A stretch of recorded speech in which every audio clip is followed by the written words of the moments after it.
En aide à vos pasteurs. Mes enfants bien-aimés, vous savez bien à quel point est déplorable le désordre, même si vous ne devez pas vous en étonner, car là où il y a l'humain, il y a toujours quelque chose de défectueux. Efforcez-vous toujours de maintenir gentillesse, sérénité et éducation.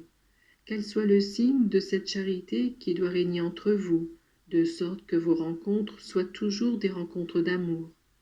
Du désordre qui peut surgir ici, et plus généralement dans l'Église, le démon s'en sert pour répandre des erreurs, à n'en plus finir.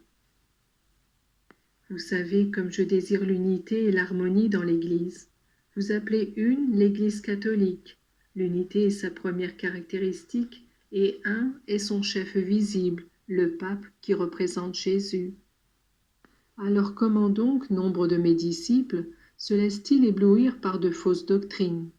Là où sont donnés les charismes, ils le sont pour aider l'Église, non pour proposer de nouvelles théologies et susciter la confusion. Il y a dans l'Église des personnes particulièrement éclairées par l'Esprit, qui ayant clarifié et expliqué quelques vérités, furent ou sont déclarés docteurs de l'Église. Et ce jugement est du ressort du pape, doté d'infaillibilité. Mais il y en a aussi d'autres qui, s'étant adonnés à l'étude des choses de Dieu, affirment comme vérité des erreurs et des illusions. Elles croient avoir la science infuse et s'érigent en maîtres de la foi. Le démon se réjouit de cet orgueil. Je vous en supplie, sachez croire et accepter avec simplicité la révélation. Sachez obéir humblement, sans aller en quête de l'extraordinaire ou des nouveautés à tout prix. C'est très dangereux. L'humilité vous fera accepter les explications qui ne déforment pas la vérité et qui ne changent pas le cœur de Dieu, ni le visage de votre Jésus rédempteur. Parmi certains, soi-disant charismatiques, il y en a qui affirment que je ne resterai plus présent dans le tabernacle et dans l'Eucharistie, à cause de la méchanceté des hommes. Mais ne suis-je pas, moi, le Fils de Dieu, égal en tout au Père et à l'Esprit Saint?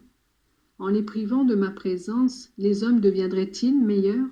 Ou Dieu deviendrait-il méchant et changerait-il d'avis? Mes enfants, l'œuvre du malin est ici évidente, lui qui veut éloigner les âmes du sacrement d'amour.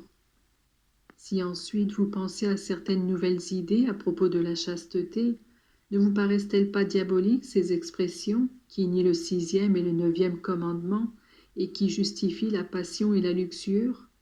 Mes enfants, ouvrez vos yeux et vos oreilles.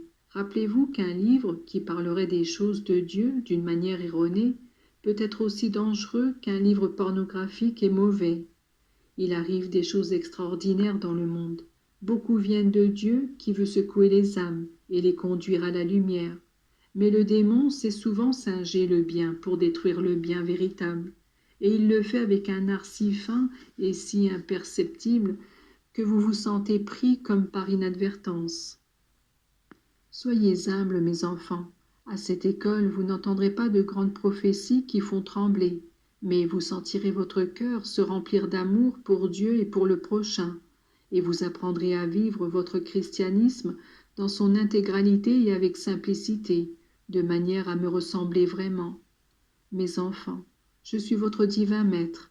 Ne vous laissez pas leurrer par vos succès, ni abattre par les contrariétés, les difficultés et les obstacles que vous rencontrez.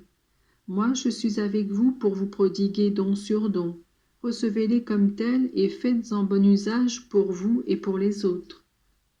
Il y a parfois des réunions où l'on convoque des personnes qui se disent favorisées de dons particuliers. Sachez qu'en de telles réunions, les démons y vont en bande, pour susciter envie et jalousie et pour semer des erreurs. Sachez que celui qui reçoit un don a sa mission balisée comme une route à parcourir. Pour conduire l'Église, il y a le pape et les évêques unis à lui. Tout le monde doit travailler pour les aider. Si au cours des siècles, des révélations privées ont été données aux fidèles par l'intermédiaire de quelques âmes privilégiées, cela n'a pas été et ne sera jamais pour mettre la division, mais pour rappeler ce que l'Église, par la parole dont elle est la dépositaire, a déjà dit avec une plus grande perfection et une plus grande grâce. Mes enfants, soyez dociles, simples et prudents. Recevez ma bénédiction, qu'elle vous fortifie dans la foi, de manière à en être les héros. Je vous bénis tous.